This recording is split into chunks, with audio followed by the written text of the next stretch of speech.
swasi ye twenty me me dia me chira konfo ni adesifo nyina swasi ye twenty me amoami o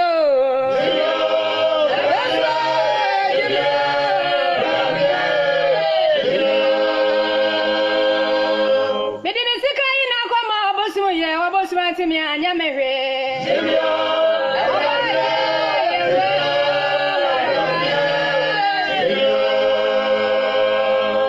awadia maswa ye me kan fa bi enye ye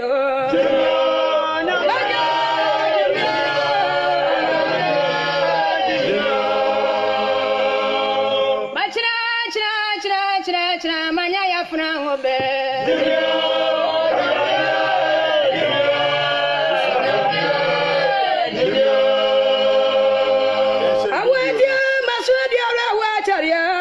bin Muhammad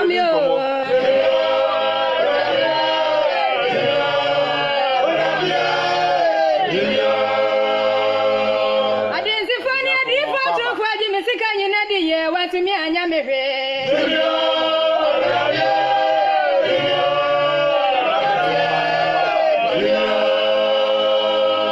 bachira konfoni adesifani na swasi ye so antumi Muhammad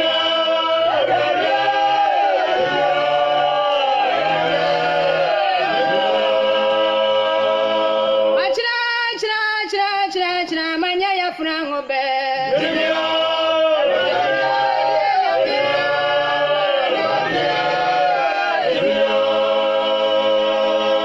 onya mi majim ya free mama nie mo majim free mi muso imo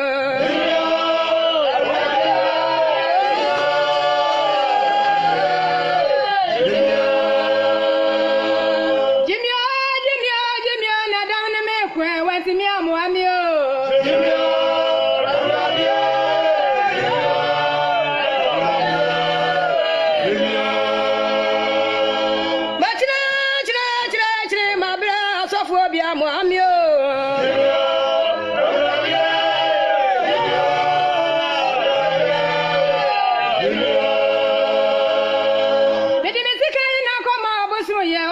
to me anya mehwe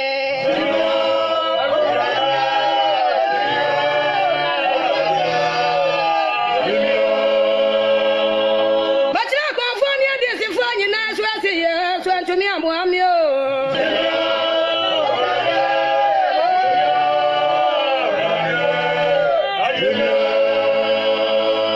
bachira obosu to me anya menko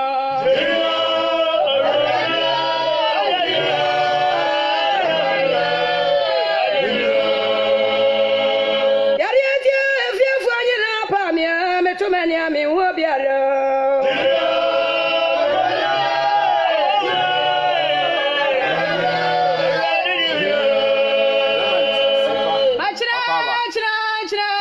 chira manya ya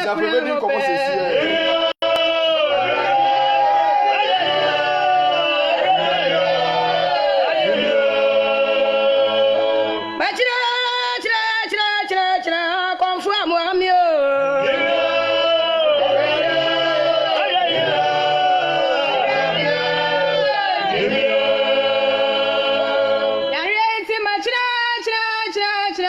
watimi anya menko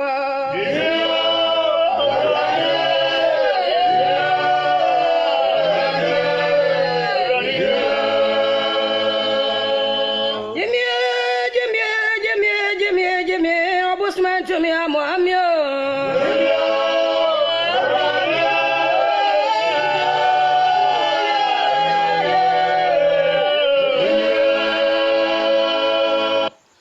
yo abusiafo ya makwaba ye da twedi ampo nyankopon ase se aye ne pe ne humobro na nadom abro so nti menomienu ye kra da so tenkwam ono ana hwe yeso kasabre kaye nti ase nti se oma ye nkwa ayi enka ne din ye de masenso ne mo amohe nyina oba no wa share video no invite nkrofo se de be ya bibia betimi akoso na ene enkoma ye bedi ne nyina no ye wone mapi ewe nya mesum ase yanka ho asem a ya too much na Yesu achidie ana Mezia na chidie ana Yaso na chi ayedie no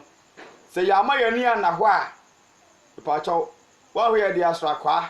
ne dada no wachenchina na ne nyina ne se wo ma mu chiri Messiah no anase Yesu no aya na wo mu gina enema bia ekoso ewo ye ne ese age Bible die ye ne ese age Yesu edi ana ya so Messiah ne die no enema boni bia ekoso ewo ye mu no ebi mu ene ya na sometimes obehana onua ban Moshe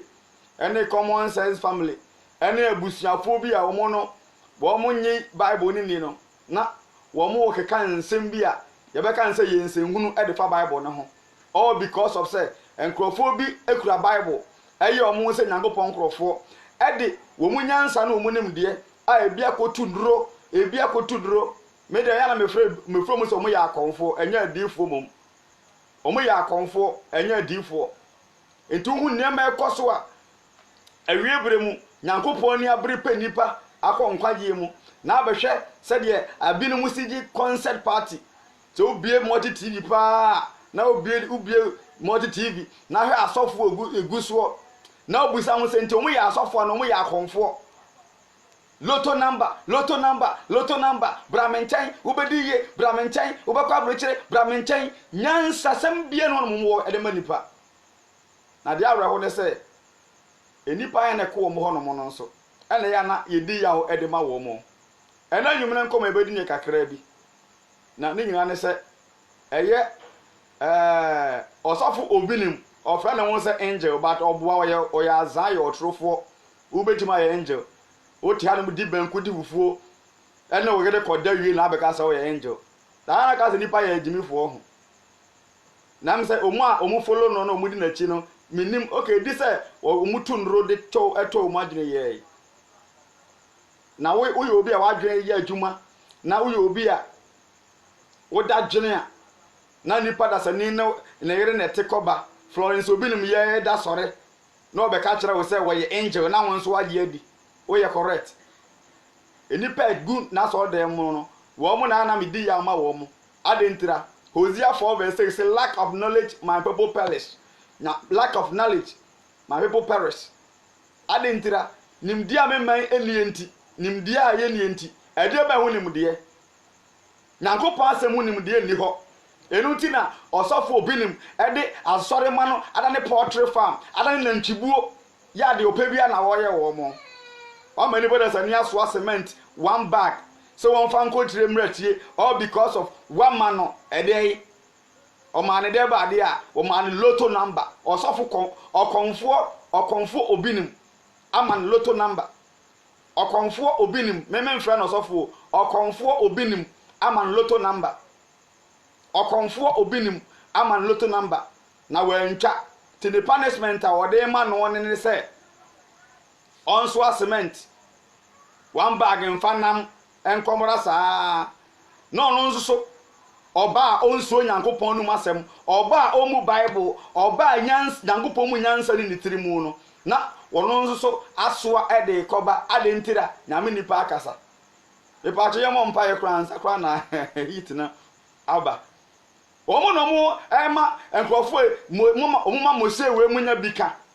na ka eno ane say na amane common sense family omodo mu common sense e na eto Bible hu nti no common sense meet wisdom na common sense ayen kwase asem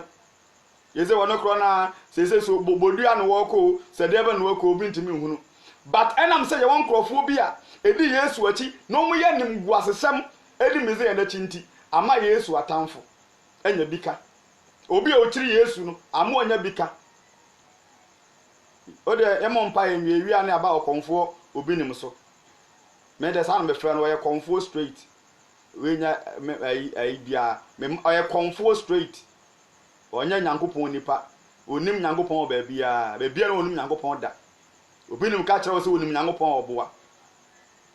okonfo oye konfo akwamo hom ne wonimu odonfo Nyankopon ba tampa atumi ni ahode nyina ye wode ya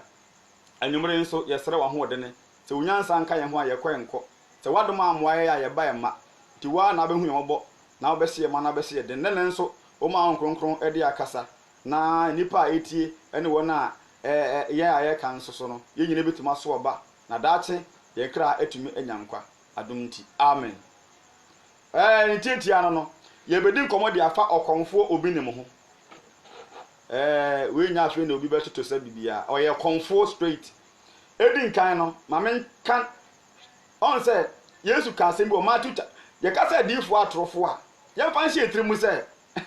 ye ka say nkom sha o sha nkom a wonka onya hwio na ya say bonsam na awie nipa ama nipa enhu de ekosu ntia me pa chaw wo sha nkom a Deuteronomy chapter 18 verse number 9 up to 10 no nyagopo ka kire Israel fo say e ma ye hu bi a o ma ne babarema anane baba efo ogem okonfo a wo sha abosomkom me pa chaw so obi si wa sha nkom a meni ni problem ba nkom sha na guahodo tu ye wo abosomkom ene wo nyankopon ya we ne nkom hye ti se obi ka si wa sha nkom na bemu a me pa chaw enye hom ni se firi nyankopon wo be kan fa John 4 verse 1 a wo si adofo mo nya hom nyina ni o na mo nso hwe se efiri nyankopon ana eri so obi nim so wo sha nkom opa won sha nkom awiase mpa wo mfiri nyame obi nim pa won sha nkom na agrada ndwa na asase ngoso on sha nkom na awufo nyina nsore oye konfo akom hom wo nimu opa won gare boto opa nkonum apunso nyina obi nim ni tumi mfiri nyankopon eye tietia na meba ese huna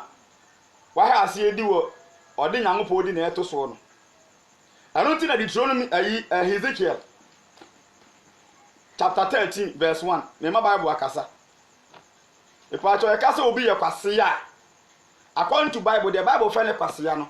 ayo de wo ti nyankopon asema oni so na won fa nyankopon no masam nya adwuma nti ye ma Bible no akasa Ezekiel chapter 13 verse number 1 yentie Bible no mu asem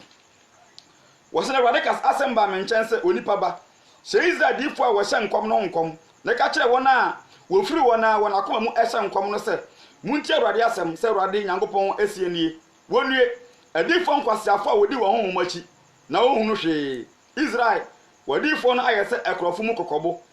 na monfuru enkogina ntokuro eso na monye Israel fie eban se mbegina akono Awurade eda no awude ni atoro nkom hye ena wona woka se Awurade asem nie enu hunu eno na Awurade enso na Awurade enso ma won enso wo twen se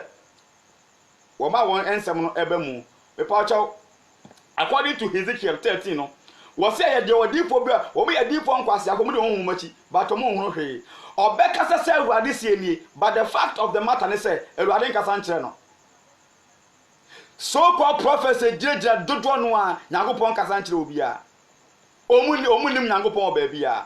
me pa chaw hon kronkron a Yesu hye ho bo se beba wiase aba no ebeba wiase no me pa chaw se wo consider enkom hye wo Bible mu a na ene wo nkom hye se wo nkom hye ene Ezekiel Isaiah Jeremiah mo nkom hye anko a na kese eye demonic prophecy eye antro kom hye de man ye ntro ne se enye se bia wo kan emamu ebebam but the man ye ntro ne se wo si nyankopon se but eye bonsam na de wo ye adwuma Acts 16 verse 16 Paul and Silas and Luke wo mo eko asore no o se oba bia wo akom hom ebehia won na sa oba no wo de enkom hye amani wuranom anyom ho bebrebe ade nti na oba no ye kon me pa chaw fetish priest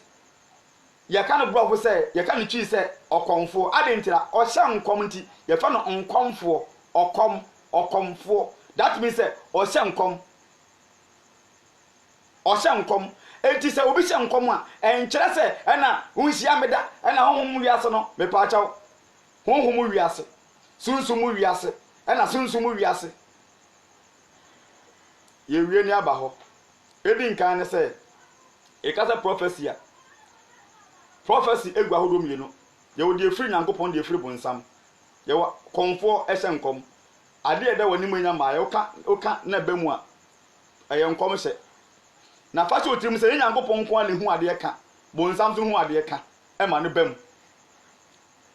over Acts chapter 8 ya my head Acts chapter 8 verse number 9 was na obarima bia wodi Simon ewo kro no mu aka na wodi asumansam na woye no se obi a woye nipa kase e ma Samaria man ho dwiri won na ono na wo nyina efiri nketewa so kosi akase so etie no ka se we ni onyankopon ahoden kase no ose oti ase Simon no wodi asumansam ye ka se asumansam a magical away on sa na enye ise so beta hu se magicians ejeja bonte so eye nkunya wo mo nyina tam coat abotai akogina aso dem ama dodo no a eye adwuma ama ne omo de Bible atoso Simon no Samaria kronum wose na wodi asumansam Acts 8 verse 9 nanso no asumansam na wodi no o mani pe wo Samaria fo no ehunu se wo Nyankopon nipa. Okay, Acts 8 verse number 10 na ona wo nyina efiri nketewa so kosi akase so etie no ka se we ni Onyankopon ahoden kase no woteye wose nipa wo Samaria nyina etie Simon a obi a wode suman na ye adwuma no wode suman na ye adwuma no wo mutie no ka se we ni Nyankopon ahoden kase no ene asofo pi akwaji suman akonfo tumi ede ye adwuma sofo bi yusu motia sofo bi yusu akom tumi ede ye adwuma obehu hu asem aka oka ebebem obama wakwankyere ebe ye adwuma na emfiri Nyankopon efiri akom tumi eye sumansem ti Acts 16 verse 16 no okonfo ba no wo se na wonam enkom hye so ema ne wuranom enyane ma bebrebe wo ye okonfo but oka ebem na wo wabo ade aba wo na ase aba no manya bi adi ene asofo pi asad best 4 years ago kwakubu nsam ekoje ne bosom efiri sofo bi nchen na kwakubu nsam ekasa no satam no mpo no ono kwakubu nsam ba akopɛ osofuta asofo nko a 1600 kwakubu nsam ba akopɛ no okura asofo 1600 enti ada akonfo no so asofo ahe ena omukuta e Ghana ha mamini kan breki David ambre obi nim so hwe edifo atrofo no ye be maye ni abo mo so papa ene a checherefo atrofo no hwe wo be kan John 16 verse 7 na Yesu kan no plain say hon kronkron na obesoma na mafiri soro aba no honhom ne ba obeyi wiase aten e wo bone ho. Acts chapter 5 Peter esia Anania ne Safira no adwuma hon kronkron ye ne say wo yi Anania ne Safira aten ewo entura wo mu etwa ho hon kronkron adwuma ne se obeyi wiase aten ewo bone ho disa also de hon kronkron na ye adwuma na hon kronkron se wo hye nkom na hon kronkron ne wo eba asodem ho na ehu se emaiwa na wo asodem no ebi mu otwempena emranche ne twempena wo mu ntade se papa obi tunyi nsegu obi ya azan obi ya sisie obi twaloto obi bobra ensem fata na hon kronkron se wo hu we na de hu ya ne badu ye die bebo opatako agekwa on de Ebenezer no de ono so obatene gumbi obatene sounds ankasa omontata kuma so no munya concert party no mfa Yesu din emata ho onfa Yesu din mata ho ya so mezia no mfani din ebata ho Erade se wusu no bia wonya otumi efiri ye yamna Jeremia na bia difo atrofo ni bi enya wontumi efiri Jeremiah chapter 2 verse 8 yentie Bible anania ma awreho Jeremiah chapter 2 verse number 8 no o say na sofo no anka se hen na Awurade wo na mratwefo no nso enhume na hefo no nso afome na difo no enam ba so ehye nkom na wodi nuoma ehun ni mfaso achi woteye wo se difo no nso ebi nam ba so ye de ba de ehye nkom hwan ene ba eye son God 1 King chapter 18 verse 21 wo na Elijah emiti na konfo a Nyankopon ya wo no edi won so nkunim no sa ba abosom na eye bosom tumi no na Israel difo ni bi ekom hokwaji aduro e de be ya asore ene sa nete so fo binom ya leti to mo katra maso ebi mu hye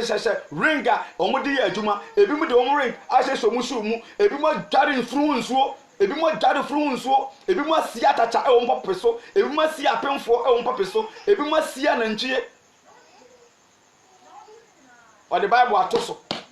oye Awurade adwuma saa oye Awurade adwuma Jeremiah 2 verse 8 going, you know, was a different be at the bar, bosom na shankom.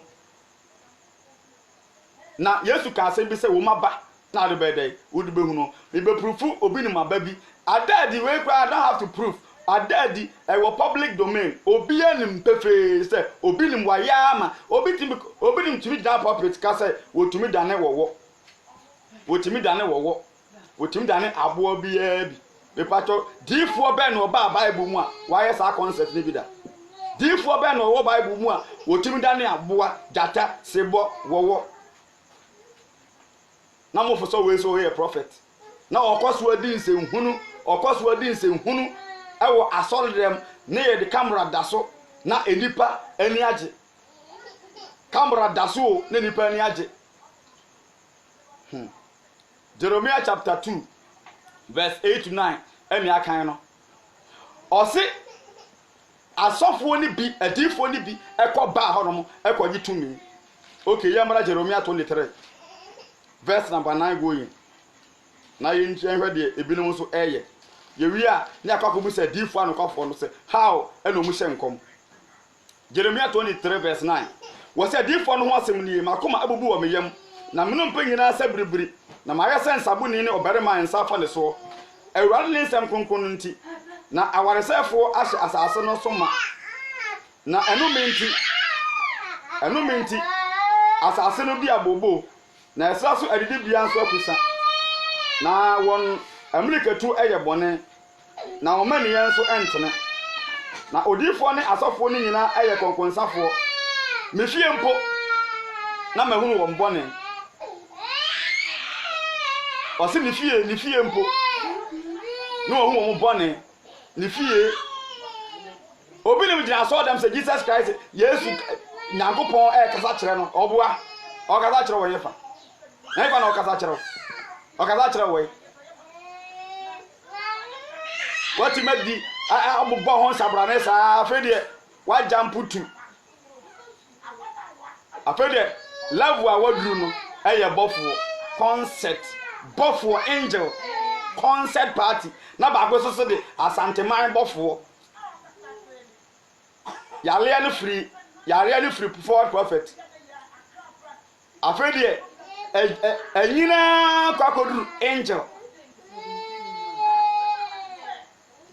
akwakodru angel oye bofo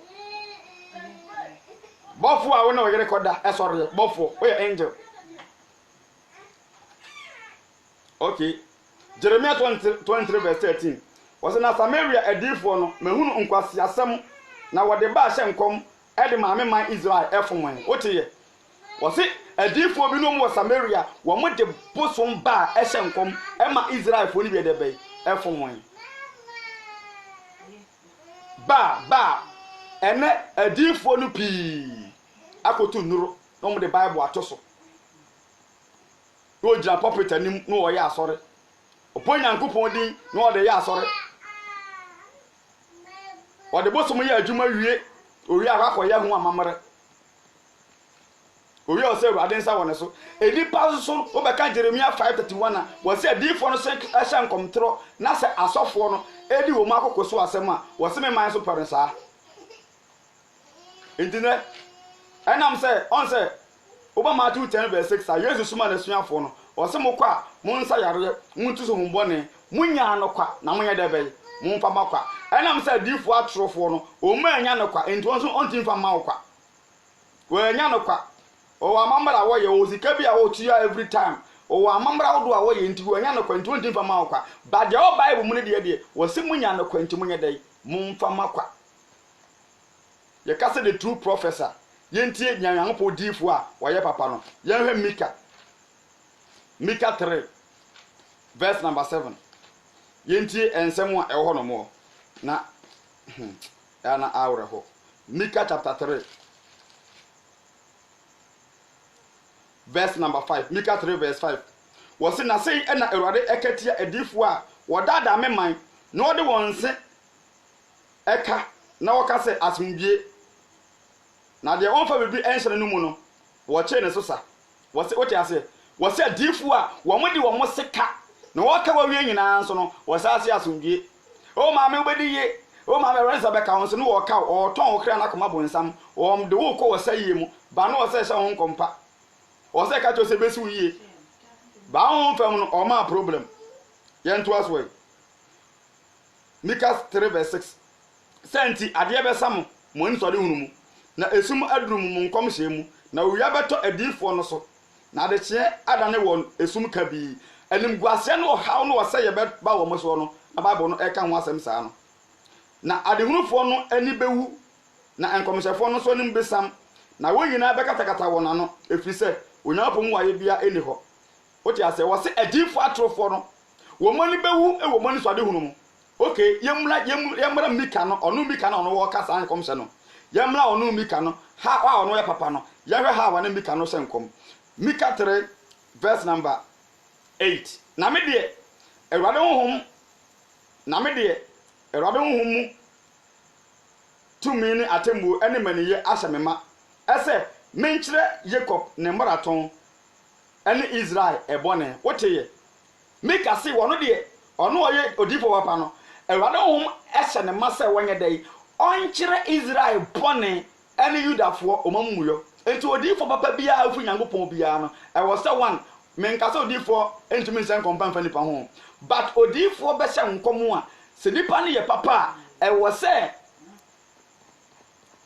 ye mehu se enkomhya na eba no se bonsam na asu mfidie wo ne ho a eye nipa papa ele ye hye ne ho nkompa nipa bone Nyankopon komhya papa enkoma no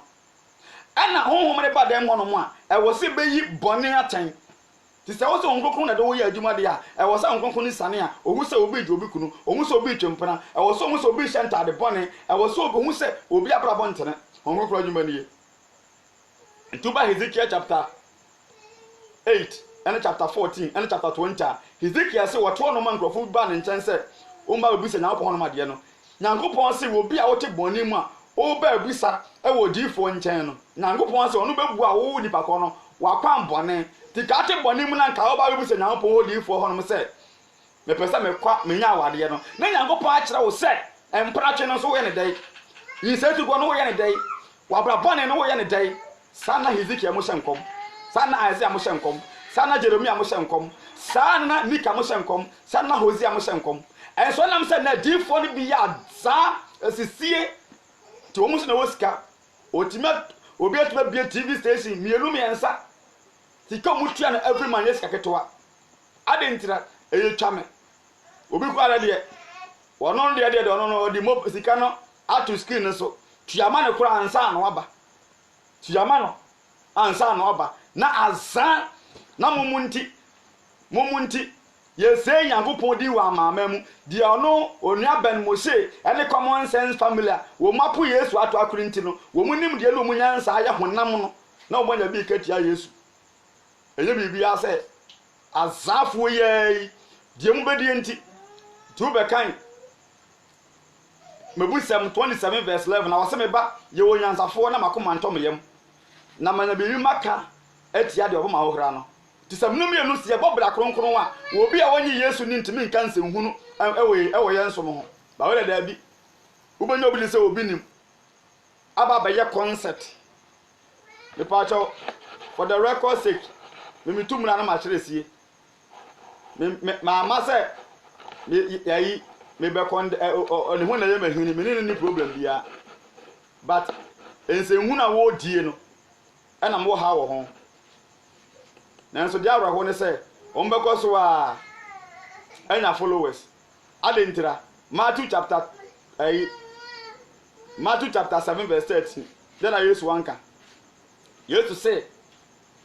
ekwan na ekọ se yemu ne kwan kase omom namu no doso na kwan na ekọ nkwan yemu ne kwan hwanhwa omom hu kwan no esua what you say omom hu kwan no esua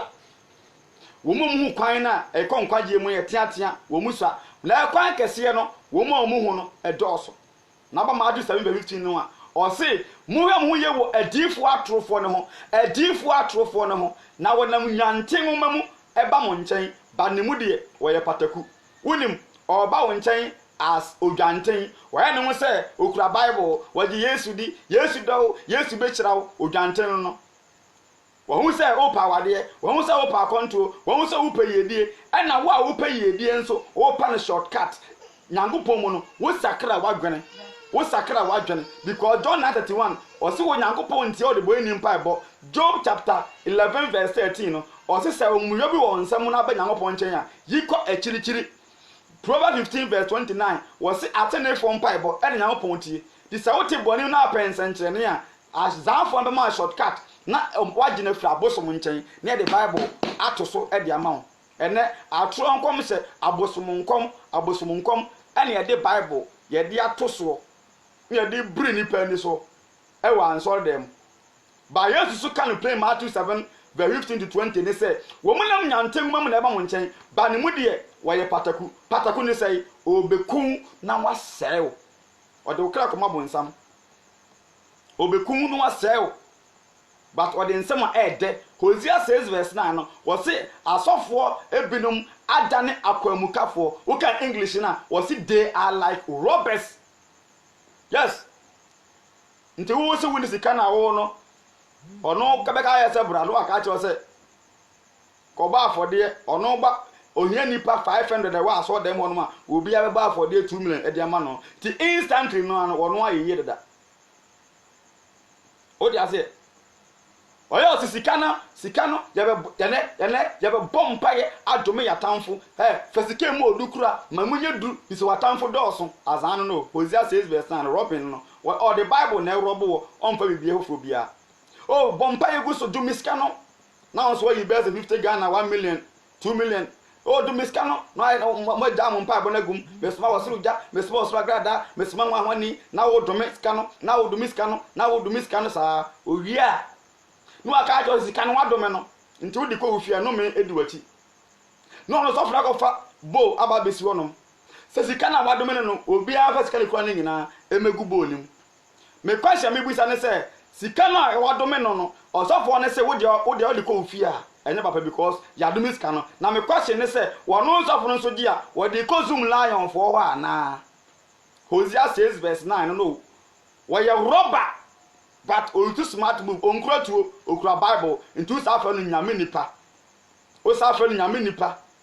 na Hosea no be ka kire wo Hosea chapter 7 verse 9 ne say Nyankopɔn atemu dani dura ene ebemu say sa diifo no na afa nyame nipa no obu say sa na wo ochimifo na o sanse obodamfo Bible na ekonyam na meka ma wodi na ho na mani na ho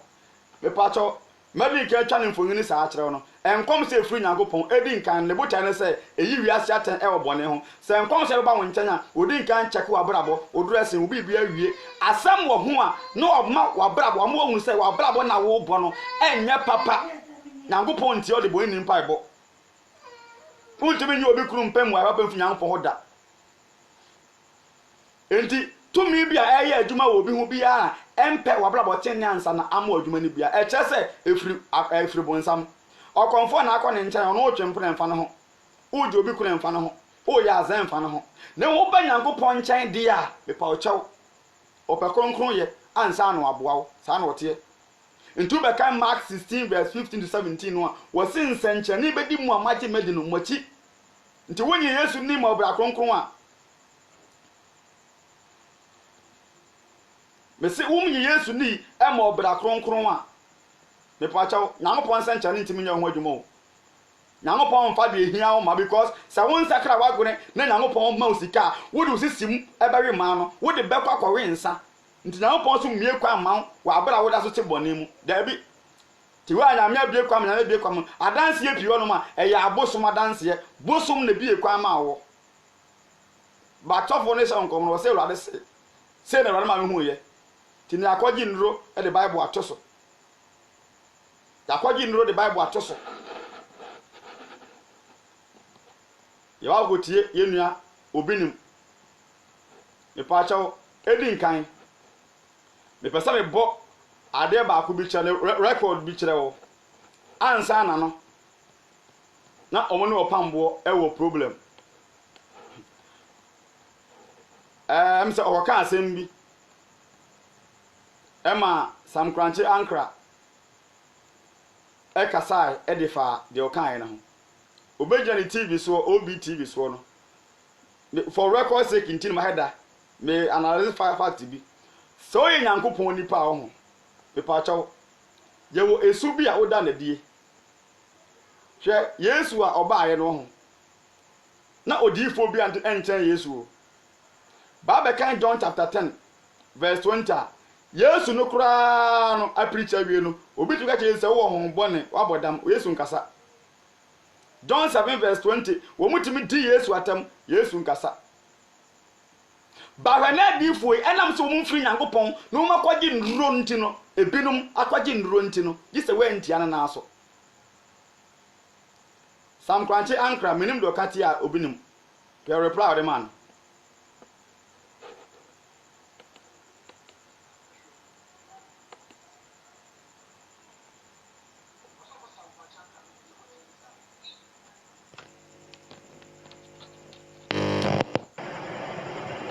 My audio the about mountain. And there is a word Jimmy sir. I mean this person measurement. Also for some Kwanchanka, meaning the word Jimmy sir.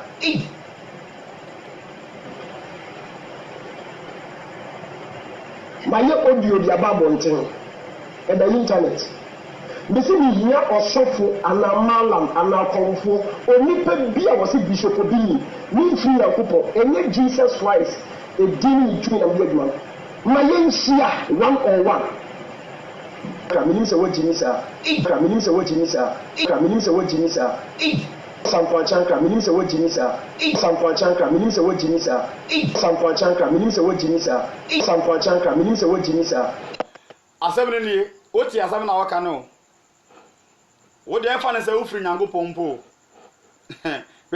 Jeremiah chapter 18 verse 18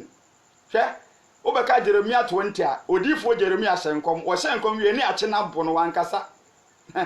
Obeka Jeremiah chapter 15 verse number 16 go yina Jeremiah kan the plan say yes Nyankopon nti no wo so ahohra batemfa no ho because onim say adwuma na wo ye batanam say this so called prophet emfiri Nyankopon nti no this a way ntia na so because to me odi adwuma na emfiri Nyankopon enti one hon kronkron a ede bone che eninimu ena wo di atema wo nsuro because wonu ayawo ese wo mfiri Nyankopon ena onkronkron so nyedebei entinimu hwe yegina aye wo ha ye wo Ghana ha ena Hot FM presenter omo yo manyu mu program ena obinim waso aka na asem abra wo obinim wo kofa wo junior pastor yere na ne dae na ho asem apie na presenter ka ho asem a we say said wo sika nti no wonti ase na watimi at the pinch bar akọ Hot FM akọbọ nipa ko na host program no wo de akọbọ bo no emekọ police case actually ya oba begina TV ni ayi na soro dem apache wono ti asemo kan ye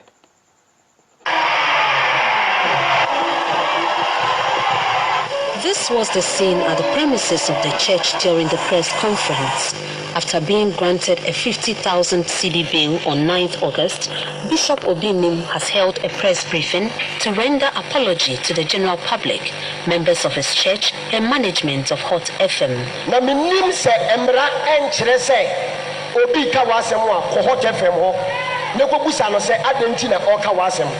ana ko egidigidi e wo ho na minim se na minim se emra ni kwan se okọ ho a enkamenko eti mesre Ghana fo nyina se asem na aba no momfa ncheme. Ebenezer Tay and Zachariah Prince, spokespersons of the bishop, asserted that the church executives and elders are solidly behind the bishop and will help fight the case to its logical conclusion. International Gospel, a penny for any asofu, yeah, transit, it was 7. Though the bishop is currently suffering all kinds of humiliation from most. But what is a mobile kai? Or see what names as a gun amra and my clients will be count once a mountain conco giddy. And I told him conco yet basa and won't call. The part of Ghana Maranka you and Kaim pa Yankopon I will say way in a Jumano. A deban wakafa didn't and I will be out in Yankopon. E dia be na Bible no so kan kire wo se Ghana constitution kura nkampa se na Bible na also dey adwumaneka Matthew chapter 11 verse number 28-29 yesu se mo hwa me nsua me efisa mejo na me bra me ho ase akoma mu e pa acho na obi nim oye okọ na okọ as boxer and okọ as prophet se na me nim Matthew chapter 5 verse number 22 going to 23 no wo kire pepe se ade efese se kwasia no enso okọ hot fm no wo de ade ne papa nyina no kwasia se nko a 2 Timothy chapter 2 verse number 23 to 25 no o se ense urade yakwa so de bade okọ o se na wunim se Ghana mra etia nti se Ghana mra ntia so bekwa kwaye basabasa nyankopon bra de kese nka won fa ho by their fruit you shall know them wo ma ba no e na wo de behu anche ene ati se Ghana mampanyini dada jeje o hase de ne me koso wo TV so no a wo ti hu prefe se wo mo ye false prophets yan fa ne se obi nim kwa ye true prophet o ene obi se wo ye false prophet a e pacho Yesu nipa wo be kan John 10 verse 20 Yesu mpo ye ka bi che no e pacho wo ye din wo mpo de wo ye false prophet o ena ogege se wo ye false prophet enye se wo ye true wo ye false prophet ena gege se wo ye false prophet. By their fruit you shall know them no say no be na TV so kan any TV should think was yourself we are municipal school we are church was later let me pull we take your watch we are fear I don't make us so we shall we can catch you we take here to say afia Schwarzenegger any JJ emi na odi wo matem na on say Jeremiah 23 verse 11 no say ni fie nyankopon fie mpo na wo hu won bone saa atem ni die we na wo di na so dem na ensorema so ete ho no mo ensorema enim Bible na omu egise ya de cement so aso awo mu ye ade adwen ne nya me pe heaven akọ eye me pe yedie okay we are bad for we are stupid kid and you say mama so we are been through ade me de bayamo it is why you go from ade me de bayamo aso me kai be tu so ade me de bayamo ela se mo pam ho se mo ke ba ni tu obi ni mo na pisa mase when you control no man na so fi wo Ghana ha mo ko bi se obi ni mase na ho obeka je sa ko wo pan ko fo che wo susu me be pa mo che wo tayem aje me be je mo tayem no wo ba wo mo ade a me de baye mu e wodaye mu e pa chaw prophet bia ni hono mu a o ba Bible mu pen ya waka se me ba wo daye mu e pa chaw eye motia na ode ye adwuma no ene wo ba o so na baye adwuma e wo ho difo bia ni hono mo beka se me ba wo daye mu odi ase difo bia ni hono o beka se ono be ba e wo daye mu to maskato me ba ene se bon prese me ba dia mo kana ntu na wo kana ntu na tukese wo tu OKFM what about what you we need to answer one question when did the family despite what is got all we share kwa se fakai wo ni sa kwasi asema wo ya no e kwasi sama wo dum ko kwa se fakai wo ye what is kwa se fakai wo ko bi wo sem da Kwame Sefa kan pie o ka asem wo radio so wo se wo ni ni personal ho asem da wo bi ntomo asem personal wo se wo ni bi da asem na mitrim ana ba bi pemu na wo ka ana ba he wo bi prophecy wo bi kom sa wo se na won ti asia we na TV so na radio so fie ni pa no wo na ko tu na mu di ni pa na mu san ko fo aken Ubehu dia batamo. Ubehu. Na se wo se wo baabi a je ko ho bai. Se wo se wo ni anu ene mo wo ka ho mo se ro. Se wo se mo wo baabi a wo be tumi akọ wo be professional. Ene wo nya fa se ko. Na make sure mo wu se baabi a mo ko no. Ni le sense ni wo bi ni. Ni ni ti plan wo bi ni. Ni ti Yesu Kristo a wo ji a tu no mo le kasa no. Wo be hu me shofu. Na wo be hu Jesus was a child of your family or the mommy. But I said they don't to throw a moody. Are they?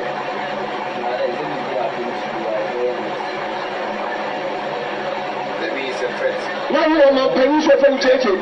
also have to talk about Sasama open. Hey. Sasama come and want to. Now when you respect you, when you respect you. Enti we obinim a odigu afia hwas nega ene omampenda da jeje so ipacha omaba ena yede behu won de okeka yede nyina atemje nyina na odi na so dem hwe adanse bebi na Yesu ni nkire ye ma yehu se sangofo mu nyina ya azanfo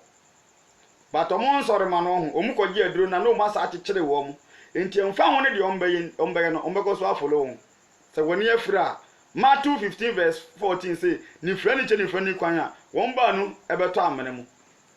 afredi e men kwate a edi obi ni me kware dey say the free hono mu na woye angel na ansa na no before obeka so we angel no nyansa bo akahoka na hotel from asem no ekoka obi ni mu ho asem no and what no mesem emane no mame ka asem bi nkyerɛw wo bɛka Romans chapter 12 verse 40 to 18 a Bible kyerɛ yɛ mienu sɛ ane fa bi 3 verse 9 ɔsɛ me no mienu a yɛwɔ Yesu mu no mema yɛ no meda but yɛ nhyira ti Yesu kura wo ba asɛ nuane so no asɛbɔ ka kyɛ nipa a ekunu ne sɛ egyafa firi wɔn na wonim de wɔyɛ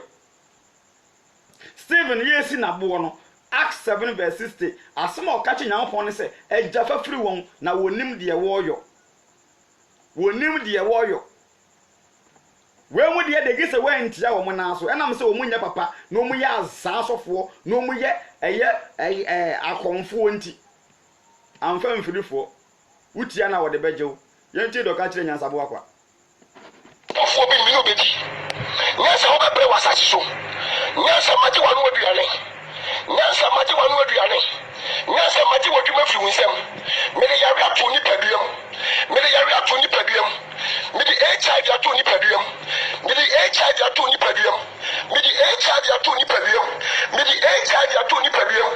nyasa wo kwa wote me kasa sesi ya wo pa ko check up ko check HIV doctor be ka jo se wo HIV se doctor an kan jo se wo HIV am the Bible be to nchen se doctor an kan jo se wo HIV am se Bible me the Bible be to nchen nyasa wo pa me HIV ato be mem me the HIV ato ni paduam me the HIV ato mojem se se me ka se me se me HIV ato so me kumu be ma wate me the yare ato so nyasa woni be fra sa no wo be bu fom me no ka se me so owo pofo so me fa wonko me so owo pofo so me fa wonko me command as an angel of God me ka so me papa Jesus Christ dimo me se ma domi o sa me so owo pofo so me fa wonko me so owo pofo so me fa wonko me de yare ato ni paduam me de yare ato ni paduam me de yare ato ni paduam me de yare ato ni paduam me de yare ato ni paduam me de yare ato ni paduam me de HIV ato mojem me de HIV ato mojem me de HIV ato mojem me de HIV ato mojem me de ni fire ato so me de ni fire ato so me de bubu ya so ato so woni be fe bubu fom o de yemfa nyansa bi mfiri asema wo kan mu wo kro ye nyansa bo akoya wagida juma firi nsem wasa de HIV amano onu kro ya wasa ekumu ne bema onu kro ya owu bofo mefa no ti me kwahye ne se owu bofo befa na ansa na wanya AIDS ansa na wagida juma na obi a wawu osenya HIV obi a de owu bofo aba ne so bi kunu no osenya HIV obi a obewu yesa agida juma firi kese ebufu nti nsem na wakeka no oni hwe nyaso obi a ena concert nkwa no oyekro nsame me so owo bofo so me fa wonko obi a wo so owo bofo so me fa ne nko no wo sa se de HIV ato no so na obi wo ntiminya AIDS me so owo bofo so me fa wonko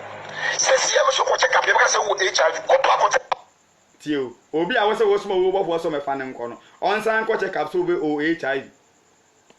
check up Cecilia. Never report to Nebra Bontin, I better with HIV. When I make a channel, what part challenge Menako? Challenge Nako, oh, Consua, or police for New Witchy. Me, I guess I should not so inside the work of check up, oh, HIV.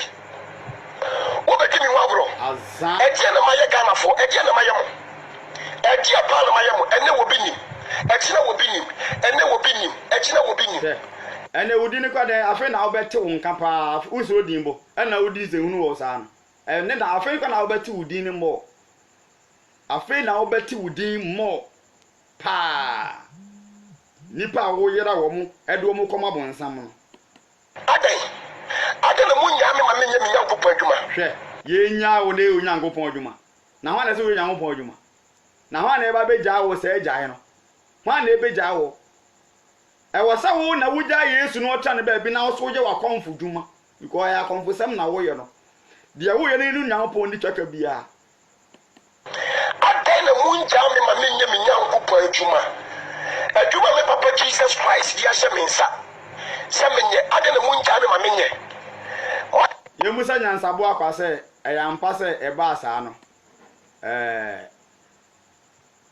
Or check up on when you're East and I. Because I'm 24 months old. Now, what you're saying, Galafo, someone, if you reflect, I'm sure you will also know you're suffering up on your Sabua Papa. Sarcasm and Nemedia Shell. Obi also. Make a watch out also. Or buy a left one hour. One time in Antino, or buy me, no make as I say, Mr. Jamaica, and when you, Mr. Mecca say, Jesus Christ. When now, mammy, I don't feel that you won't be back now, go to Bushomba, and the conphobia of your appear agent when you say, and you may papa with Jesus Christ, and may papa no, and to Jesus say, I'm passing off any opinion, and go to Bushomba. Make the one call be a never obey to me, some question, Mamenko. Meko. Hi, Nancy, dear, Etienne say, Nansa Boaqua, Neho, didn't say, Bongri Saboba. Dear, did I way and the who be behind to Minto, Nansa Boaqua. Or that's why your program will Happy FM will be being where to know. Or so I check up or call you know, they charge you then no negative. Or small over for then no be being to mention. Did the Hunu qua Titi Nipasa Na men quatia. The chairman Sumukra and Sunny Eber cement in Seminole Socrano. And Sacran a day, Yasamino crab and a wee. Quatia. Ono ye bofo ise de we angel na ono ko osoro ma Yesu eto dwom ma ono obinimu no mayema ya manye example ha 1 bofo onye nipa tieni o bofo enye nipa obekan Psalm 104 verse 4 nyamopon se wodi oja ena ye na bofo ti bofo enye nipa Bofo any physical body, Bofo into metanase, and mobra and sa and nam say, said the obinimo, Bofo into me, yes, sir. No mono Bofo a young home body. The first Corinthians 15 verse 39 go, you know, or see or soon pedianco, and the family pedianso a different. Obinum, would you for the banku, Eddie Mo, area bro, every catchy guso, Eddie Apollo DB, or your Bofo. Home no hunima ubewu o ya bofo. Home no hunima obidim ubewu wosim ya bofo. Mama example back. Obeka Mark chapter 12. Yenko tie Yesu asem bi okan ye. E de fa abofo ho. Okafa wu sorry echi ho. Mark chapter 12 verse number 25. Osina se wonya sorry free awufuo mu a won ware. Nanso wo ma wade na wo de se abofo e wo soro. Na ke se Ozi se Jesus atemu dem nipa wu sori a wona ebeye de yeten no e na be de se abofo adentira omu enware obi ni mo wore na so ne yire Jesus bofo ne yire bofo enware obi ni mo wore e wo ma so sori aso ye o ye angel kwa de be angel na tie abusem aye okan aye okọ osoro no mo no na Yesu no tonoma ono obi nim concept na Yesu no tonoma Emma ono obinim no Yesu no tonyoma ono obinim e wo soro ho awre ho Mikalo Kumasi ajeba Sunday me for heaven e wo me bofo mataba en bobachi me ni mi ano angels jona yesa ɛna ɔmo to nnwom ma me yesu kristo ne dɔba paa ne obi nim ne dɔba paa angels ne to nnwom ma me saa yesu kristo ne dɔba paa ne obi nim adebɛde sunday mekɔ heaven ɛwɔ me bofo mataba mbɔ m'akyi mene me nuano angels gyina na yɛsa ɛna ɔmo to nnwom ma me yesu kristo ne dɔba paa ne obi nim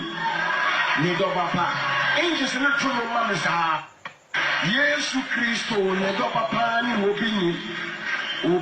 enti na wayɛ ne ɔbɔɔfoɔ jesus dɔba no nti na ɔyɛ me angel ɛna me nuanom angels ne to ɛna ataban bɔ m'akyi na ɔmo nso ataban yɛ nyina ɛwɔ so ne yɛsa na ɔmo to na metia yɛ kodoo sɛ asɛ yɛ me dɛ yesu kristo ne dɔba paa ne obi nti na wayɛ ne angel ɛna ɔmo to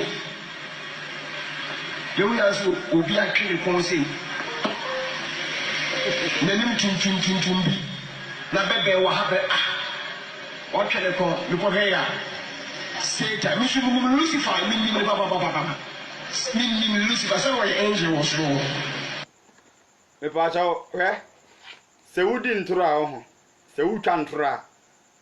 wobɔn sɛ wotwa ntoro no a na de kwaa no a one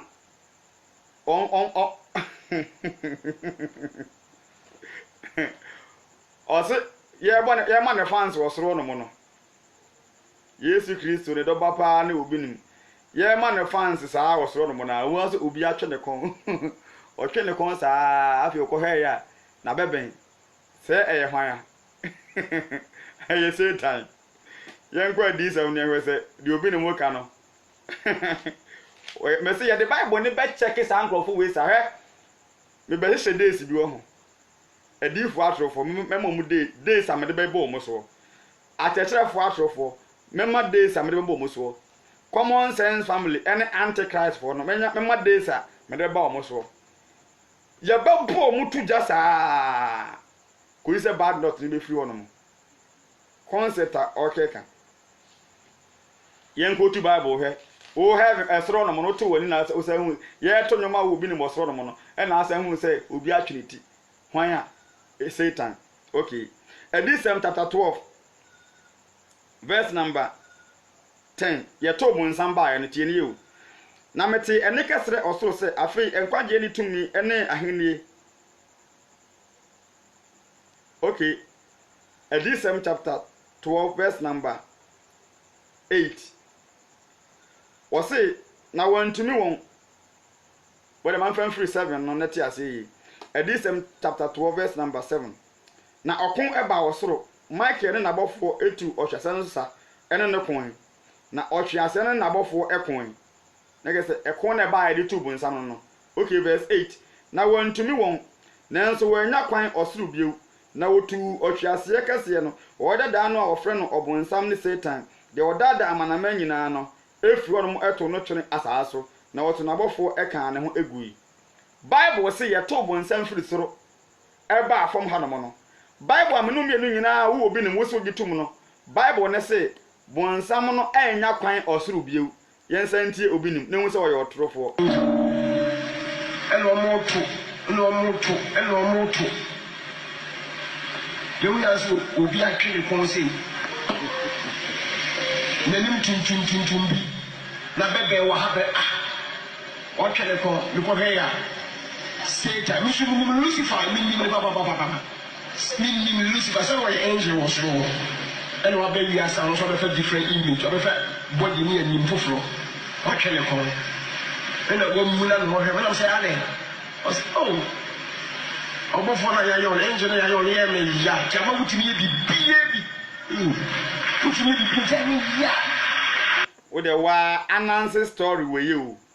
enti ni pe gu dem ho pa nti yebabusa se nti ede pa na mo haw enti Bible yi enti mo nkan Acts 17 verse 11 o se Yudafo ha no eye che won na water sonika na o hwetro asem no mu se ensem no ete saa na nipa dom bebrebe egugu aso dem no ti mo nkan Bible ena mama de one person within adwene ni nyansa eyam se ayi oto lege yo pay no say eni yesi mitimi ye bibia bi na samba ko kai no wo me ka wo ka say eye minti na me ka na so ko bompa e say Jesus a obi ya che o ka tell say the whole Ghana o pesofo na nia bring so pa eye me was it the nia bring so ko was it the whole Ghana o pesofo why so why na nia bring so eye me na me je wunya me won je me because me timi ye bi na de bon sama ye won sa anya o se biom a onya o nya eja wo ejuma wo ye ma ni wonya o de bi wo no se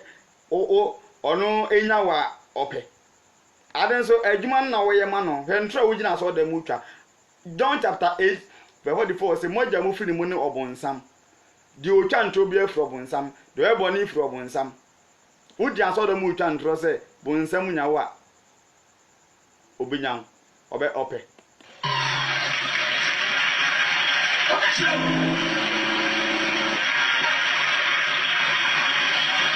wasi mitimi ye bibia na ye funu kura wasi sa do ma chege ba ko funu kura na no kura na wo say engine bi ye timi ye wasi ma de onim say engine bi ye timi ye but sa do na ye funu kura say me ye na kese no se ka me na kakra me ye na kese se mitimi da na me ho bema mitimi da na me ho ba de ba no akola ko boa obi no wasi no ye ni ya pa so wo se madana no ko boa obi ala ni ya sa madana mo akọ bo amara ni motia na omodo odo ne mu ye adwuma ni motia na ekoye sa ade no enye de bi nsi de ni motia akonfosem nsumansem Acts 8 verse 9 Simon no oye bi no the Bible atoso eti we nya de nwanwa na mu gina so na mo bo mo nsem pra na he ensenhunu ba akokura wo se di ye kura e mabufu kura ni se ono bofo Gabriel ono bofo Gabriel no eya ade bi nti ono so nyam Gabriel na obe ma afia no tie anu bo ya kamera kateni ko ni makanyi ya kota imuro katani kenya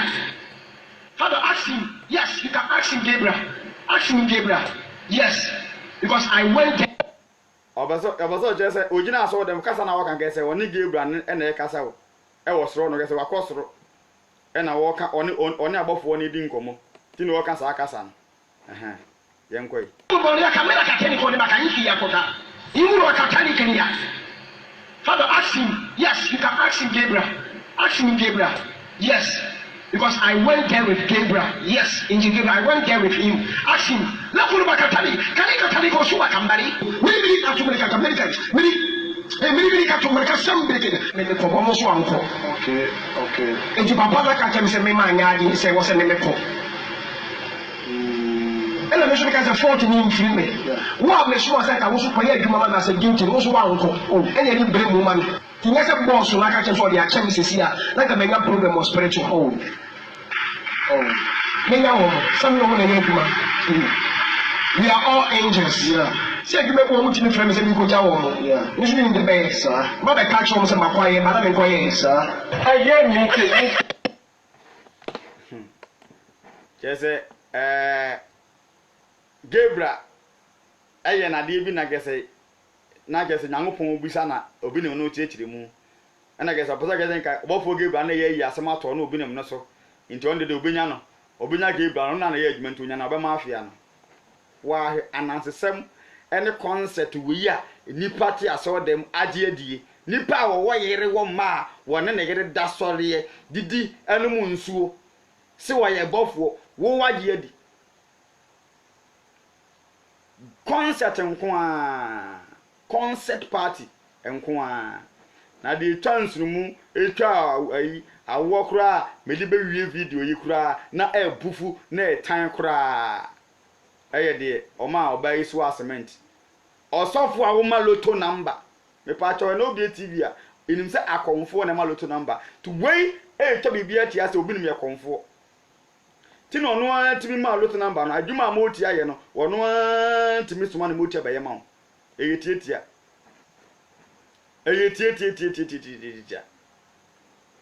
na de ye ya oma obi so a cement no ye ni ho nkomo adaya wayi lutu number ama obi ono ada ne ho obi aba ne nchen aba man lutu number na wa ankwa ankotwa the punishment or the man ne say obema na soa cement e dia akutiri abetiri wo de yentie ye wi aba bedin nkomo ne dia no wasi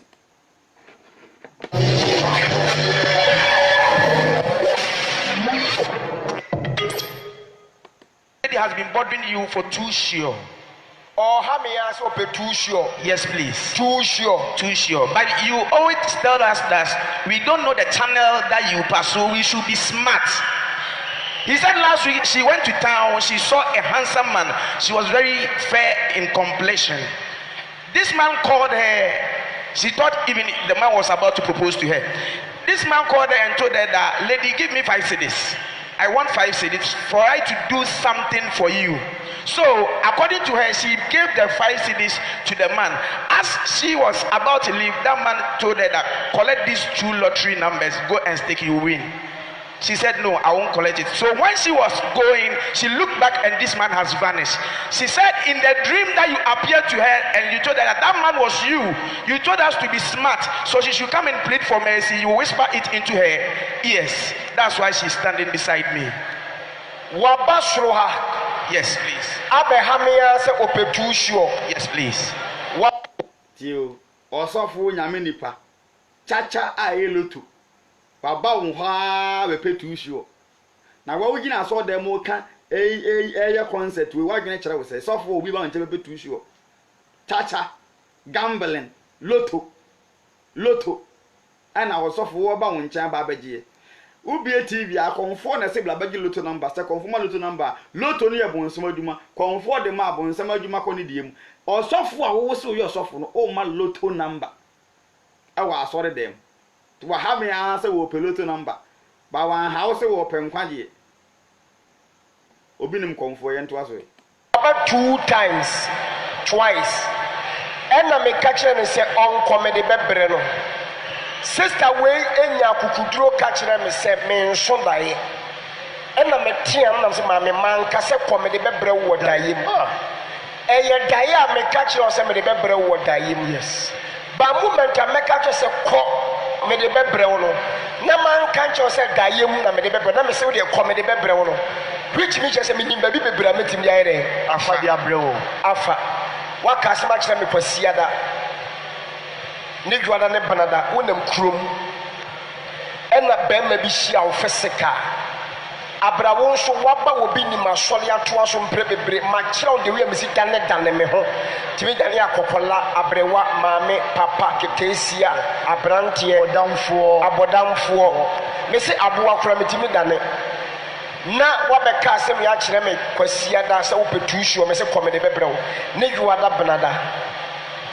wonam krom na branch bi hia wo no se sister mame 5 cities what the 5 cities ni mame Bachai. ba me ka send to show no wanye Bacho there be. eti anadwo na ukoda so dae no ena me ba wo dae mu ena me ka kire wo se tobo ena me ka kire wo se abrante na wo hia wo krom na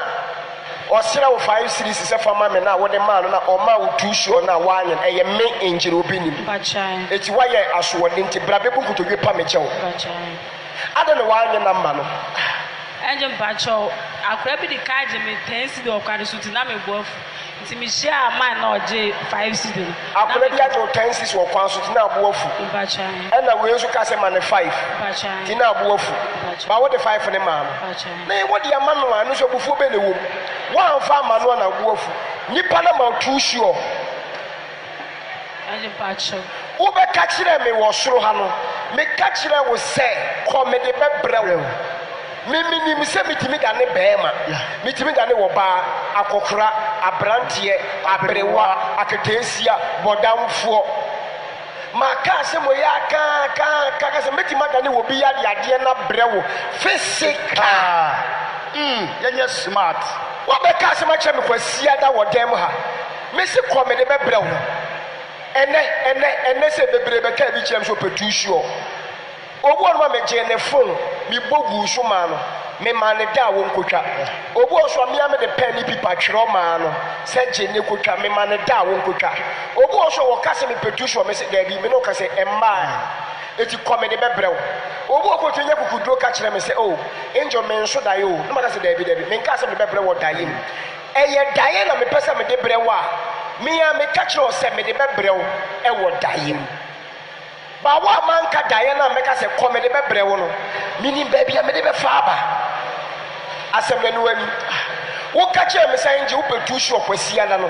na wo sɛ kɔ me de bebrɛw ne dwuada ne banada ɛna me hyia wɔ kuro madam mo different person me dane me ho akola ketewa me srɛ wo 10 Ghana me hwɛ sɛ wotiri mu ɔden a wotiri mu nyɛ den wo de maame na me sɛ ah wo nipa papa okay ɛna wɔ sɛ me de adeɛ ne kyɛ no me sɛ dane me ho bɛma panyini ɛna me sɛ ma me 5 Ghana me sɛ wo yɛ nipa papa na me sɛ ah na wɔ sɛ me de ade ma na me sɛ so wakyɛ me 5 de a som di lotto number ne kotwa abra lotto number me de ma so ɛbɛbɔ adana number o wɛnka me se me de number ne ma wo na adana akɔyɛ dɛ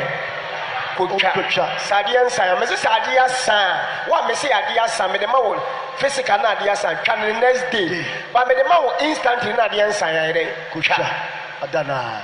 na me de ma wa wo se me nyi number no ubu afu o so di sika no so amedi pa no na na bufuo no nyansa be ne wo na nyansa be ne wo ne krampa de pa anadwo na no wose me ba ne dan mu na me se wo waso on den me engine obi ni madan me hu nipa bi ba on chen fisika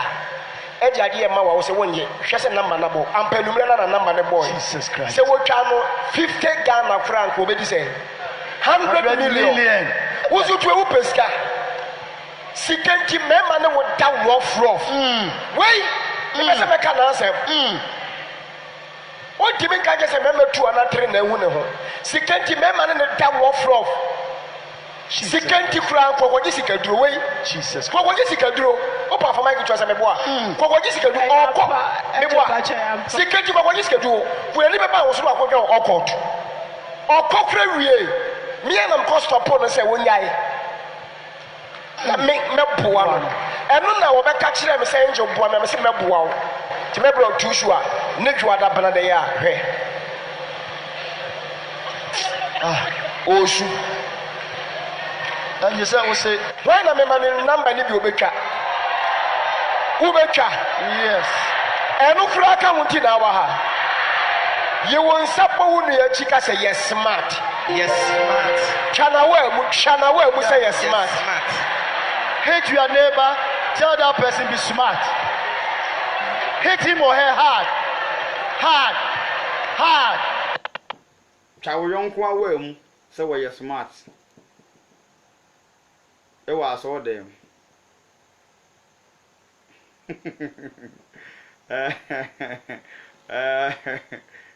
opanyine ken too sure is it on register be mo fa na angel too sure ai on say awrako to when nyina ya ade bi a e wasam no mienu na wo no bibi sa ba e ma nyina ye hu say Matthew 24 verse 4 yesu ka se mo hweye e na obi anada wo no e no kore e ma ye hu 1 Corinthians 15 verse 33 no say mo ma wo na ada mo na nkomo bone say obrapa no e no kore okwagi tu sure no nkutwa wan kwan nkutwa nti no wa mana so cement as punishment ansa no asama different number amra akutwa we facture utrim say bonsam na yosa ade we nyankopon before I be konkudu no hwe baby wi ase ikoyi no mo ana busa ye numbers no asa bu akwa be ko no mu comment no bisa numbers no 0247 ye numbers no 0247 947812 0247 947812 0247 947812 and 0273 568777 0273 568777 say wanaba na mode behu won no according to Matthew chapter 7 verse number 15 to 20 no abana boroso yesu si ye ne tibobe e won kasa so nti dua pentumi nso ababone ene dua bone so ntumi nso abapa enti wodaba e na mode behu won awie bremu science anya yesu kire ye no me pa chaw yɛde ekɔ na wie yɛ no nti obinim ama yɛhunu pefee sɛ one omfiri nyankopɔn ɔno a expose na ho metumi dane akɔkora metumi dane abrewa metumi dane ayi wɔwɔ ɔsɔfo diabolo metumi dane wɔwɔ Hadisam chapter 16 awraho Hadisam 16 verse number 12 going yawe to me no a ɛyɛ saa no baabi ɛwɔ Hadisam 16 verse 12 na de ɔtɔ so mmiɛnsa no hwie ne kuruwa no egu asubɔntene kɛseɛ Efrat mu na emu ensuo wee na wasiesie kwan ama ahemfo a wofiri owia epuoye no ha na munu ahomfi mmiɛnsa a wɔte sɛ mponkyerɛni ɛsɛ wofiri ɔtweaseɛ no anum ɛne aboa no anum ɛne adirifoɔ atofo no anum na wɔyɛ ahomɔne ahoma a wɔyɛ nsɛnkyerɛnne na wofiri kɔ wiase nyinaa ahemfo nkyɛn woteyɛ Hadisam 16 verse 17 no Hadisam 16 verse 14 wɔse wɔyɛ ahomɔne ahoma de ba de wɔyɛ nsɛnkyerɛnne enti wɔyɛ bere mu no sɛ wo pɛsɛ o nsɛnkyerɛnne na wode Yesu akyi de na wo problem Mark 16 verse 15 wɔse nsɛnkyerɛnne no ebedi mu ama gye ne mu akyi to 17 no ntigiri ne wo nkɔ hwɛ nsɛnkyerɛnne o nsɛnkyerɛnne ne bedi wakyi so be Nyankopɔn ba epa atwhwɛ ameka asɛm bi nkyerɛw na memfoma no nsi so be Nyankopɔn ba ɛnyɛ wo na akɔ hwɛ nsɛnkyerɛnne o wo dia ne sɛ 1 John 3 verse 9 no wɔsi Nyankopɔn wa wonyɛ bɔne because wɔn amasubɔ so na wo ɛwɔ John 3 verse 5 sɛ wɔn free nso ne huma anwo bi a wontimi nkɔ heaven nti wo ba Kristo mu no 2 Corinthians 5 verse 17 say wa ba yɛ abɔde woforo kane wɔ brabɔne yɛ de bade atwam ama bibi a yɛ de bade ayɛ foforo de sɛ bibi ayɛ foforo de a na ne na wɔ sɛ enwuma ne yɛ papa de sɛ onya ba Nyankopɔn ba wie a wabɔ bra kronkron awie no wabɔbra kronkron na wie no na wonya be Nyankopɔn ba wie a ade edi hɔ no muni 1 David ka asɛm bi wɔ Psalm 23 so be Nyankopɔn ba on sɛ honam fam kura no sɛ wo wɔ ba na wo ba no yare a ɛyɛ hwan asɛdeɛ sɛ wo hɛ ne ba wo yare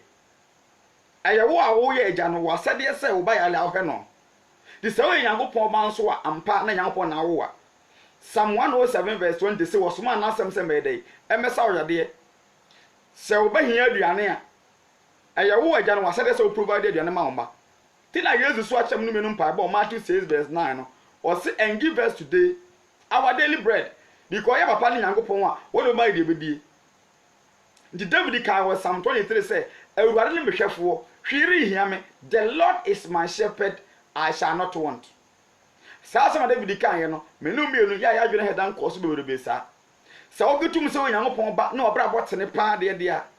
bibia wo unim sɛ enya na wo ye wo yɛ odwan ma me example sɛ meti wei sɛ me plan sɛ mɛyɛn odwan a 1 me na ma plan sɛ mɛyɛn odwan nye odwan na plan sɛ wo ba ma me ma yɛ no me na ma plan sɛ mɛyɛn odwan me kyerɛ how a Psalm 23 no David say Awurade ne yɛ hwɛfoɔ no bibia hia yɛ no ɔse sɛ me plan sɛ mɛyɛn odwan a 1 enyabuo me na mɛbobuo no because me na me sɛ mɛyɛn odwan mɛyɛn enyabuo no bɛɛbɛ megya aduane ama enwan na di na me masɛm sɛ meyɛ magwe sɛ mɛyɛ poultry farmer medi nka abobuo bɛɛbi a ɛmoa no bɛda ɛnyɛ ɛmoa na bɛdwenjwe bɛbɛ bɛda o ɛyɛ me a mɛyɛ ɛmoa no me na bɛdwenjwe bɛbɛ ɛmoa no bɛda me wie a mapa baabi a de ɛmoa no bɛdie mapa nsu a wo bɛnom awɔ ba me na mɛpɛ kanea me de bɛsi wo mu nkyɛn a awɔ no ba awɔ no enku wɔm saa ne ma ne nyinaa yɛ me a meyɛ poultry farmer no ɛyɛ me masadeɛ ti David gyina hu sɛ Nyankopɔn ayɛ David no hwɛfo ɛwɔ Psalm 23 a ɔsɛ bibia yɛ de ba de ehia no the Lord is my shepherd ɛyɛ odwanhɛfo na kɛse David no yɛ odwan ti sɛ yɛ Nyankopɔn nwan de a hwan ne wasa odwan de obedie ho ɛyɛ me anase Nyankopɔn na ɛyɛ me nto na hwedwen wasa odwan de medie ho wan na wasa odwan be ameda ho nti 1 Peter 5 verse 7 say momfa mo hawo ne mo dadwen de bɛyi ɛnto ne so na ɔno yɛ de ba de ɔdwene mo ho but nipa bɛtena bɔne mu abɔ bra bɔne ayɛ de mfata obewie still or say pensenchane fi Nyankopon ho e ba sa ya na ye ha ye ho ndi se nke ben Nyankopon ye ni am ababa ye kronkron a wo ben ye che ya ta de se ye na se betina boni mu ni ahwe Nyankopon achi di kwan de a ye ya na ye ha ye ho no kro ye one de ya na ye ma hu problems enti de ekoso nyina no mo ni na ho na obu na osemo obi de be mfa me ho se osafo bia kotu aduro na wo de ya asode ya somebody de me da ase makona mo ato me saa aduro kura wo drasto mpa wo kotompo no aya wo he ho se I spy anasa spy adentra wo dwene apom dire ho ti de fa wo nkwa ho no e wo sa wo dwene ho nka se ba bia efiri bia me de me mfa ho e wo sa wo fa ho bia ba bia efiri no e wo sa wo fa ho bia because Matthew 15 verse 14 says ni pani kwan a won ba no nyina eto amene mu ena Paul kan e wo 1 Corinthians chapter 10 verse 14 going say wona wone abosom enya dwumadie no wone abosom no e wo ayenkofa ni so obi akwaje bosom akwankyere e de abrewa e kire se wone bosom no e wo ayenkofa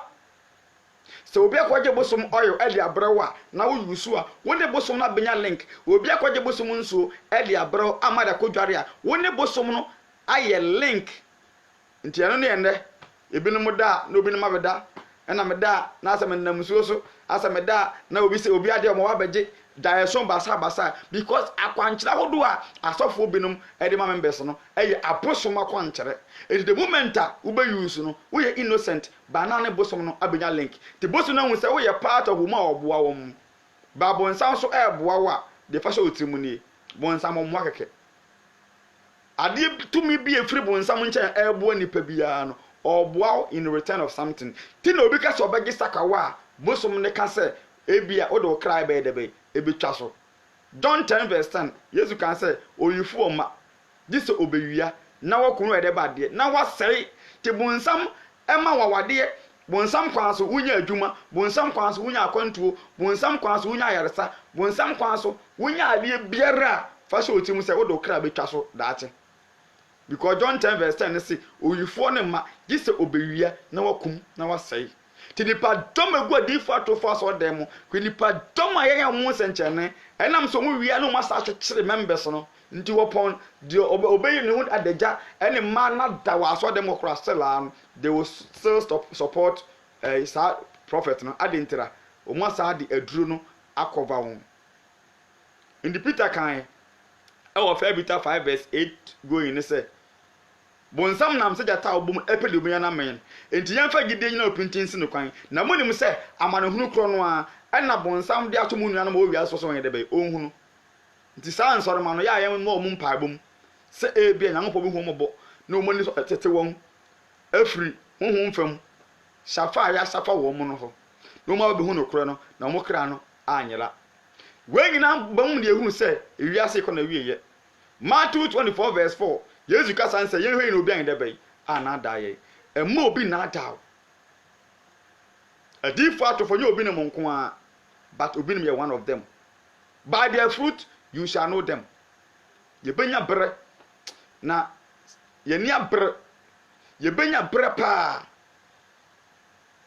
na yaka omo ho asem adifo atofo akyekyerefo atofo ani wo mo mutia ya so mu za yenye bible ni a tete bible ni nyina no ben mo seri nyina no ye benya bre wo mo ho enti sakraye na men sakraye ye nyampon nante yi eni abre ye de mo ko na wiye ye de mo se obeda manko ani se de bia na ye ka no adwuma de gusu ekoso enche bia enko Facebook nko a ena enko ayinko a ebekọ ye betia monten so areas ni yakọ preach se de yakọ radio ani TV so no ekọ preach no sanso na be ya ye behie mu na manfo pese mba no yesu ade egusu aye ye ho adwuma ni dan ni sie no egusu aye ye ho adwuma e wo ho no mu a egusu e kakra no ye de ba bia duru no nyina no ba be kire ahwefo nyina na nyina atumi ahu bi ne momo no teke wa koma se wo be support wa se wo mfidie fam say ye support to be my Facebook live na wie mu die say ye radio program say ye TV so akonya abade ni nyina no de ko akoma bia no betimi e de afa numbers yi so ana so won ye won komo ana se wo asembisa bi nso a e de say numbers for any support bia nso a betimi e de afa 0247 esanse ye contactor wo asembisa bia betimi e de ho komo na menya mpo adwuma no tumi akoso 0247 947812 0247 947812 0247 947812 and 0273 568 777 0273 568 777 0273 568 777 Nyankopon ya wenhira emra yenso na ne bambo ene yentena na oma yenyansa nimdie no nkoso mi ya dwunum e wo twere kronkron bible nim se de be ya nya yeraba wiase ko na wie ye mo ni na ho na mama ni ena ho no mo bua na yenye nkrofo mfiri ewiase sum mo nsema henie mu emre Nyankopon henie mu ne betima wie mu die saa nso a egisa won so support enem support na ekabom ne de tu saa na mo no na aboa se de be ya Nyankopon adwuma no betimi etumpon oba ade ja wo enhira emra nyina yeso na one yentena na dom emra yenso se wonya abotrati ne yensi akai no ye de ye adwuma e wo Nyankopon mu a ye nkra e wo nkwa ne ahwere hu yi emfira difo atrofo no ho se de be ya ye nkoto omo efidie mu na ye wie mu die e wo Awurade suro mu na dom ti amen menim se won so waje so ye telephone numbers ni bi 0247 947812 0247 947812 and answer 0273 568 777 0273 568 777 now po ya we enhira emra ye nyina yeso na ne bambo ene yentena na onyi ye mfiri tanko fidie bia na Nigeria to bia mu na dom emra yenso de ya kan ansa na ba kokora no share video no e ma hoforo nso ensa entumi nka bi se de be ya wona bonsam ewia wo mo no wo mo nso ebetumi ehunu tenne kwan no na aboam no mienu nyina da e Facebook account no obedi amankwa ha no mo no mo amugo so add me as friend no me peke mu a enye ye because of number of friends no ayema nti de obeya ne say obeko teachings of obedia amankwa no akọ like page no ana say obedia amankwa no obe follow o de click follow keke follow me keke add me friend o add me mentimi accept o de click follow keke follow u follow a de ye bia wonsa ebetumi aka uko YouTube so a ye channel no eye obedin na ma de wo Facebook ya na obedia amankwa no no na de wo YouTube subscribe to your channel no your video pia ya de betimi de akọ YouTube a eno no e ma Facebook live videos breba ye no de beko eye YouTube on mo ndi so subscribe to sa channel no a nsa be kan videos brebe na bibia tumi awie mu die na aboa me no me nyina enti o click follow mo amo add me no me accept mo enye yi ye onkrofo pi wa kira mo pesa me accept mo by number of friends request na I was me accept no me wie enti gi se o follow na follow de ye nyina no na bibia etumi ekonkan enti teachings of obedia amankwa page no yenko ne enkonko ye ade ebe kakra no ye be change teachings of obedia amankwa no ne a change na ye no obedia TV ye be jai teachings of obedia amankwa no ne a ye no short obedia TV enti dino so du hono mu a ye ma atiefo ne ahefo nyina so aso etumi ate obedia amankwa e wo YouTube edin na me do Facebook ya no esanso e wo YouTube so wo hia audio preaching sia eno eye free amanfo ke kan say yenton but there be empire ne yebo tire ka say nyina yen support dwumadie no say de be ya e betimi akoso e de ache free always support no ho a e betimi de ache free enti WhatsApp line no so eno anam de atodwa no WhatsApp line no ene MTN no eno WhatsApp mu ya uka o de WhatsApp say uhia audio preachings bi ni bi say won san kan bi a o WhatsApp mu ya me de be send o kwa e WhatsApp na aboa wonso ho anu abo no watie number na ye WhatsApp line e 0247 947812 0247 947812 0247 947812 ene ye WhatsApp line WhatsApp a wonsa be kan audios ni bi free